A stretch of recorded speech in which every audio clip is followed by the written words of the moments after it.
The thickest and bottom strings tune to G, which it corresponds to the third string of a guitar, which is a G string. The next string is an A, the next string is a B, and this corresponds to the second string, the B string of the guitar. The next string is going to be C, and then D, and then a high string is E.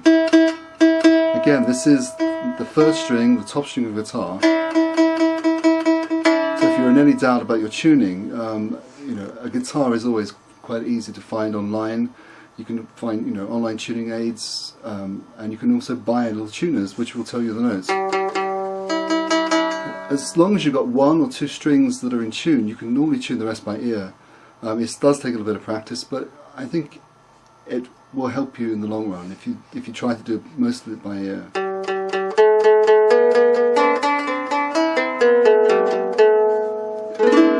Now I'm using a plectrum here to play. It does seem most likely that a plectrum was used to play the instrument, given the fact that the bridge is so narrow, and it does seem that this is the most likeliest way. I'm going to show you how to tune your lyre now. Okay, if you've got wooden pegs inserted from behind, like this one, it's not too difficult. The problem really starts if you have front-mounted lyre pegs with the strings going this way, like the Sutton Hoo. They do tend to pull out a bit as you tune in, so you have to keep, when you insert the key, you have to just apply a little bit of pressure and hold it very steady and turn it very slowly to stop the string pinging out. It will take you a little while to get the knack, but once you've got it, it should be fine. Inserting the strings this way around is far more practical in terms of tuning. It makes more sense. Okay, just to show you again from this side. Okay, I insert the tuning key. I pluck the string so I know which one I'm tuning. I apply a tiny bit of pressure. At the same time, I gradually move it.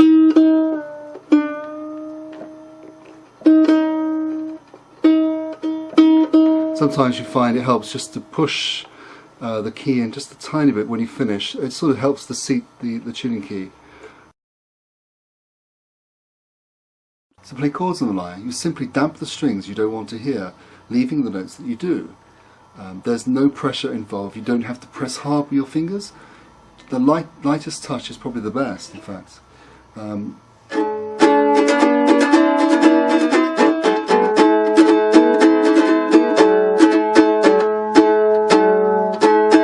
play the G chord, we simply dampen the second string, the fourth string, and the sixth string. To play the C chord, we dampen the second string, the third string, and the fourth string. To play the D chord, we dampen the first string, the sixth string, and the middle two strings. Technically, it's not really a chord, but certainly if you're singing along with it.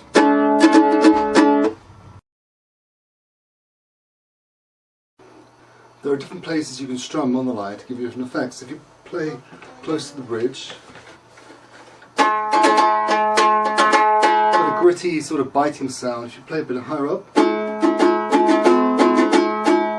it's slightly more mellow, and you can mix it.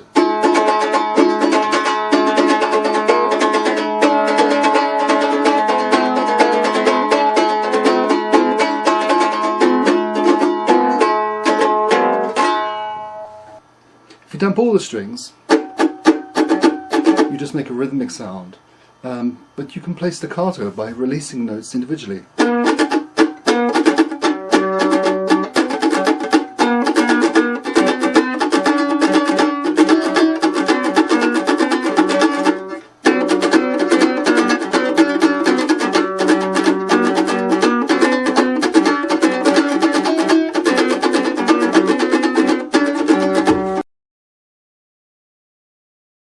Plucking the lyre, I tend to use my fingertips rather than nails.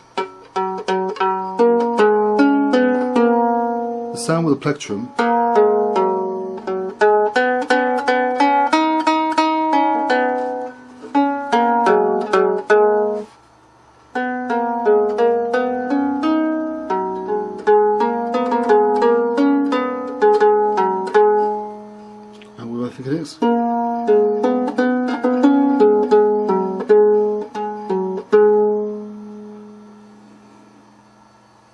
You can also play in arpeggios if you want to use your picking hand.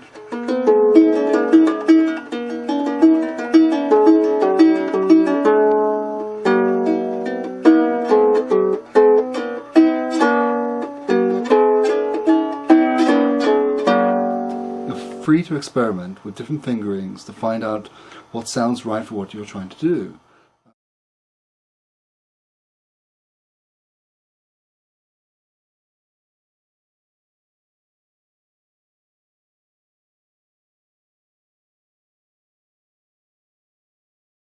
If you have any questions, please feel free to email me